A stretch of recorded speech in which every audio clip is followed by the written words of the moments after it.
Hello there, students! I am Teacher Lian, and our topic for today is performance-based assessment.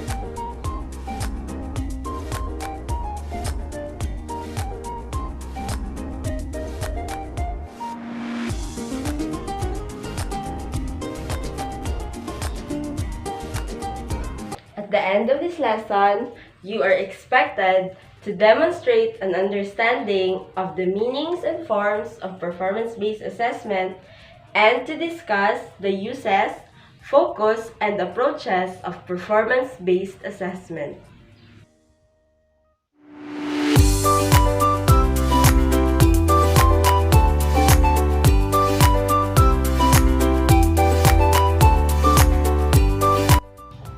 We are going to discuss the meaning, forms, uses, and approaches of performance-based assessment.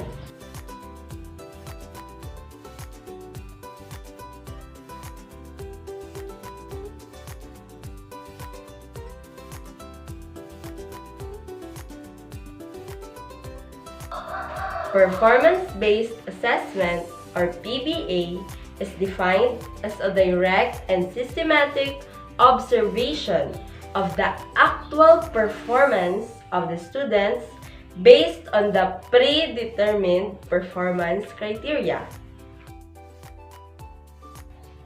It allows students to demonstrate their knowledge and skills in a learning environment that embraces their higher order thinking skills as well as relating it to the real-world situations.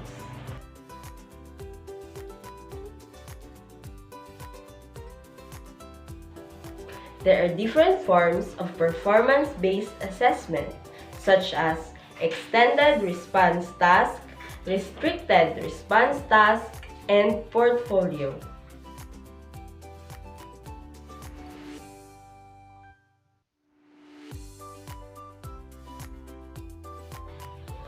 The first form of performance-based assessment that I am going to discuss is the extended response task. Here, activities are for a single assessment and may be multiple and vary. Activities can also be extended over some time, and products are from different students and may be different in focus. Next form of performance-based assessment is the restricted response task. Here, intended performances are more narrowly defined than on the extended response task.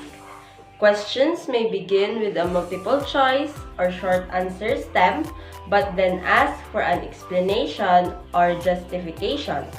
May have introductory material like an interpretative exercise, but then ask for an explanation of the answer, not just an answer itself.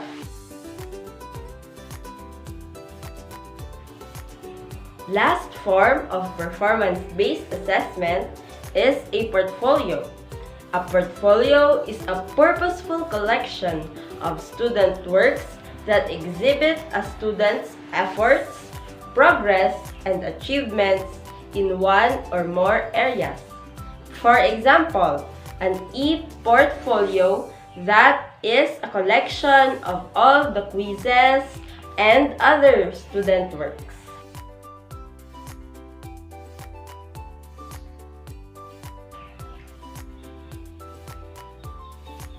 The different uses of performance-based assessment are assessing the complex cognitive outcomes such as analysis, synthesis, and evaluation. Assessing non-writing performances and products, and must carefully specify the learning outcomes and construct activities or tasks that called for.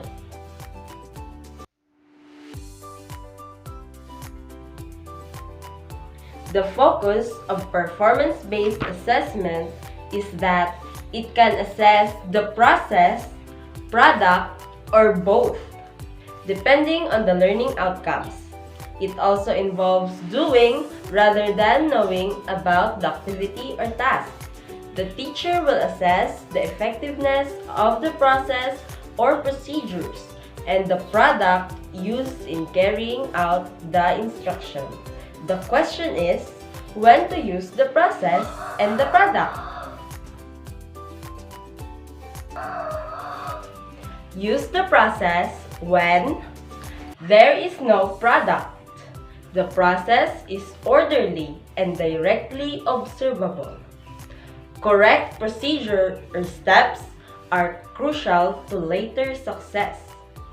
Analysis of procedural steps can help in improving the product, and when learning is at an early stage.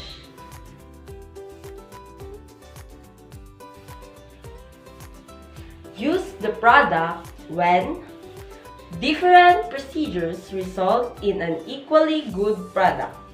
Procedures not available for observation. The procedures have been mastered already, or products have qualities that can be identified and judged.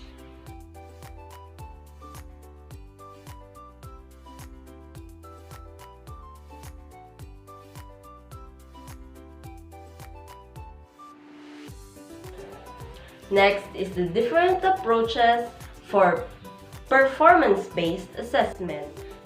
These approaches are the checklist approach, the narrative or anecdotal approach, rating scale approach, and memory approach.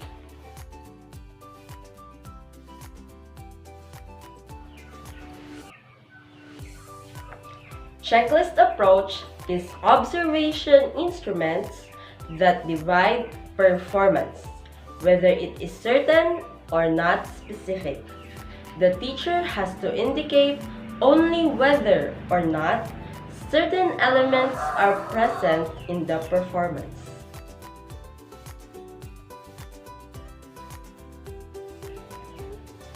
Next is the narrative or anecdotal approach. It's a continuous description of students' behavior as it occurs, recorded without judgment or interpretation. The teacher will write narrative reports of what was done during each of the performances. From these reports, teachers can determine how well their students met their standards.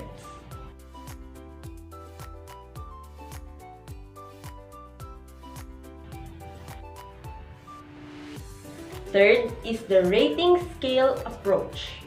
It is a checklist that allows the evaluator to record information on a scale, noting a more exceptional distribution than just presence or absence of behavior. The teacher, they indicate to what degree the standards were met. Usually, the teacher will use a numerical scale.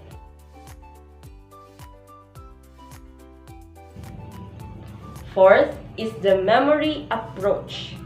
This is when the teacher observes the students when performing the tasks without taking notes.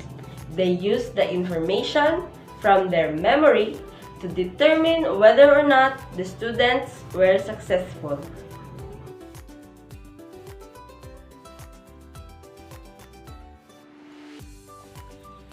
All in all, performance-based assessment is really important and should be given emphasis, especially now that learning is no longer passive, for students to be able to cope up with the changing world. Gauging their ability to do so will be crucial for their future as well.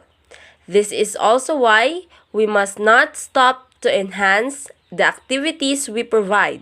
That is also for the improvement of students.